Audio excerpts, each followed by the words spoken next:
बाद झालेल्या लाडक्या बहिणींसाठी मुख्यमंत्री फडणवीस जबाबदार आहेत। शिवसेनेकडून सरकारमध्ये असून सुद्धा भूमिका उघड करण्यात आली। शिवसेना प्रवक्ते अरुण सावंत यांनी अदिती तटकरे यांना सुद्धा जबाबदार ठरवले। शिवसेनेकडून प्रवक्ते अरुण सावंत यांनी घेतलेली भूमिका नेमकी काय आहे पाहूयात सविस्तर।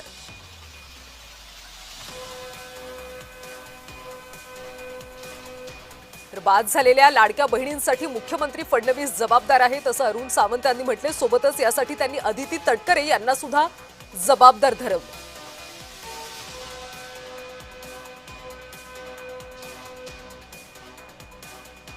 तर या संदर्भात आपण प्रतिक्रिया घेऊयात। भाजपचे प्रवक्ते अजित चव्हाण सध्या आपल्या सोबत जोडले गेलेले आहेत। चव्हाणजी, आपण पाहतोय शिवसेना सत्तेमध्ये असून सुद्धा त्यांनी एक भूमिका घेतलेली आहे। त्यांनी म्हटले बाद झालेल्या लाडक्या बहिणींसाठी मुख्यमंत्री फडणवीसच जबाबदार आहेत। काय प्रतिक्रिया तुमची? नाही, ज्याची त्याची दृष्टी असते। अशी विधानं करण्यापूर्वी आपले मुख्य नेते एकनाथ शिंदे साहेबांशी या लोकांनी चर्चा केली आहे का, बोलले आहे का, हे बघितलं पाहिजे। आपल्या पक्षश्रेष्ठींच्या नजरेत येण्याकरता सरकार विरोधी वक्तव्य अरुण सावंतांनी करू नये। ते माध्यमांमध्ये सरकारमध्ये आहोत हे विसरून कायम बोलतात, त्यामुळं त्यांच्या नेत्यांनी त्यांना समज दिली पाहिजे। 1,77,00,000 सुमारे 1.25 कोटी आमच्या भगिनी या योजनेकरता पात्र ठरल्यात। दृष्टी असते ज्याची त्याची पाहायची। बघा, याच्यामध्ये अपात्र कोण ठरलंय? महाराष्ट्राचे मुख्यमंत्री या राज्याच्या तिजोरीचे देखील कस्टोडियन आहेत। 2.5 लाखापेक्षा जास्त उत्पन्न असणाऱ्या, 4चाकी वाहन असणाऱ्या, सरकारी कर्मचारी असणाऱ्या आणि नमो शेतकरी योजनेचा लाभ घेणाऱ्या आणि केवायसी पूर्ण न करणारा फार थोडा आकडा आहे। परंतु एक लक्षात घ्या की ज्यांची आर्थिक स्थिती नाही, ज्या बहिणींना मदतीची गरज आहे, अशा आमच्या भगिनींकरता ही योजना आहे। सरकारच्या योजनेवरती कोणी डल्ला मारून आमच्या बहिणींच्या अधिकारा हक्कावरती आक्रमण करत असेल तर ते थांबवणं सुद्धा सरकारची जबाबदारी आहे।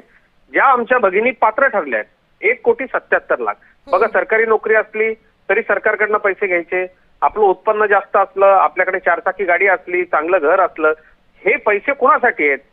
तर ज्या आमच्या भगिनींना कुठलाही आधार नाही, ज्यांची दारिद्र्य रेषेखालची परिस्थिती आहे, त्यांना सन्मानानं जगण्याकरता मुख्यमंत्री लाडकी बहीण योजना आहे।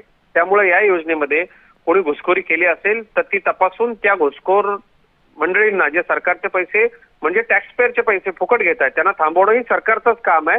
अरुण सावंतांना माझा सल्ला असेल की बोलण्यापूर्वी आपल्या पक्षश्रेष्ठींची चर्चा करत चला।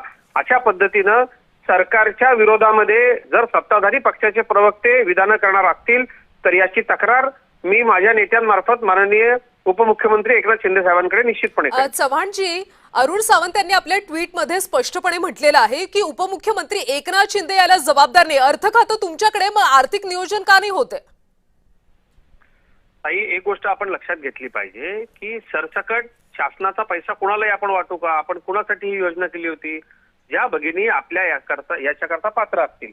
2.25 कोटी, 1,77,00,000 आमच्या भगिनींना याचा फायदा मिळतोय आणि जे घुसखोर आहेत, ज्यांना आवश्यकता नाही, त्यांना याच्यातनं काढणं भाग आहे ना। एक लक्षात घ्या ना, आपण सरकारचे पैसे असे उधळण्याकरता आहेत का? ते पात्र व्यक्तींना अजित चव्हाणजी, तुम्हाला थोडंसं थांबवते।